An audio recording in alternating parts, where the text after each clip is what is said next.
বেগুনের দিলখোশ কালিয়া বানাতে লাগছে বেগুন 4 ফালি করে নিয়েছি, লাগছে ফ্যাটানো টক দই, চেরা কাঁচা লঙ্কা, গোটা গরম মশলার মধ্যে এলাচ, দারচিনি, লবঙ্গ, আদা বাটা, হলুদ গুঁড়ো, কাশ্মীরি লঙ্কা গুঁড়ো, নুন আর ঘি, সর্ষের তেল দিয়ে রান্নাটি করব।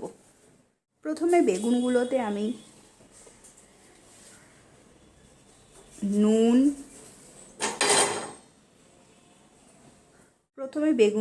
আমি একটু নুন দিয়ে নিলাম আর হলুদ গুঁড়ো দিয়ে ভালো করে মাখিয়ে নেব।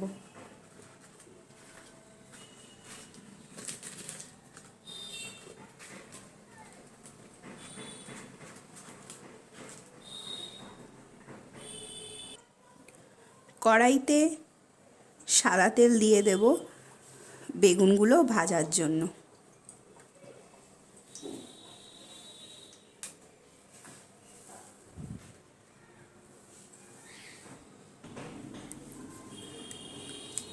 তেল গরম হয়ে এলে এর মধ্যে বেগুনগুলো দিয়ে নেব।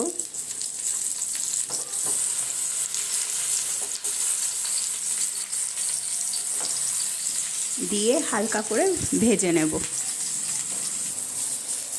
বেগুনগুলো হালকা করে ভাজা হয়ে গেলে আমি এগুলো তুলে রাখবো।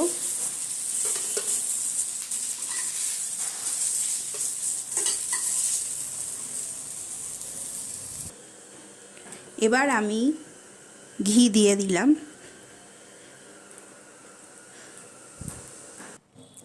দিয়ে দেবো গোটা গরম মশলাগুলো আর আদা বাটাকে জলের মধ্যে গুলে দিয়ে দেব।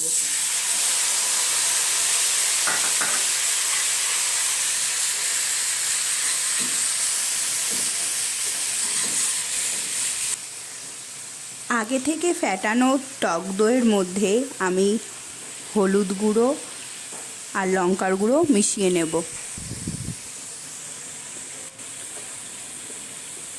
কাশ্মীরি লঙ্কার গুঁড়ো আর হলুদ গুঁড়ো দিয়ে আমি টক দইটাকে ভালো করে মিশিয়ে নেব। এবার এটাকেই আমি দিয়ে দিচ্ছি।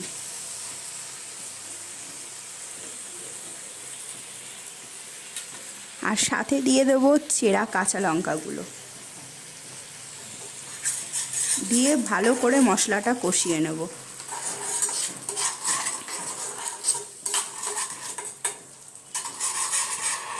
এবার এর মধ্যে দিয়ে দেব পরিমাণ মতো নুন।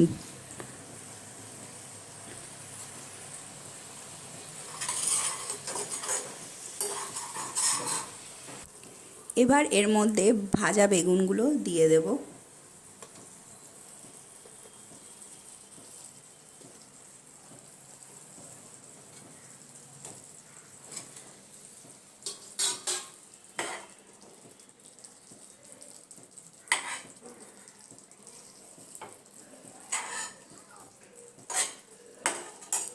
আর দিয়ে দেব অল্প পরিমাণ জল,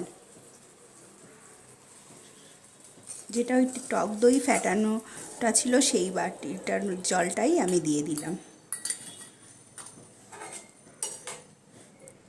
কিছুক্ষণ নাড়িয়ে ছাড়িয়ে হালকা করে আমি ঢেকে দেবো 5 মিনিটের জন্য।